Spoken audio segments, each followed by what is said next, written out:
In today's video, I'm going to teach you how to import contacts in Mautic. We'll walk through importing a CSV file, mapping your columns to Mautic fields, and choosing the right import mode so your data lands exactly where it should.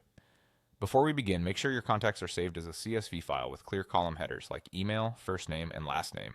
CSV works best for imports, and using consistent headers will make mapping much faster.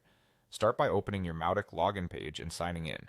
Once you're on the dashboard, head to Contacts. This is where all your people live and where you'll run the import. On the Contacts screen, look for the small gear icon. That's the Actions menu. Click it, then choose Import to open the import workflow. You'll see a prompt to choose a file. Select your CSV and confirm. Keep in mind that UTF-8 encoding and standard date formats help avoid errors, and make sure your email column contains valid addresses if you plan to use email as a unique identifier. When your file is selected, click Upload to move to the configuration and mapping steps. Next, you can optionally assign an owner and a segment to all contacts in this import. The owner is the user responsible for the contact, which is helpful for sales follow-up.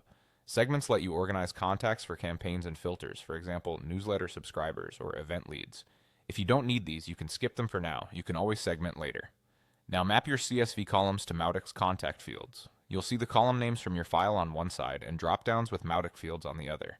Match email to the email field, map names appropriately, and align any additional data such as company, phone, tags, or custom fields you've already created in Mautic. Double-check dates, country codes, and yes/no values so they match the formats Mautic expects. If a column isn't relevant, you can leave it unmapped. When your mapping looks good, choose how to run the import.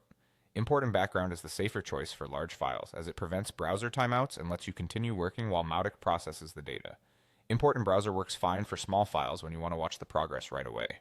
After you start the import, give it a moment. Larger lists take longer, and you can refresh the contacts view to see new records as they arrive. That's it. You've successfully imported contacts into Mautic. For best results, test with a small sample first, keep your headers consistent, and maintain clean data to avoid duplicates and formatting issues.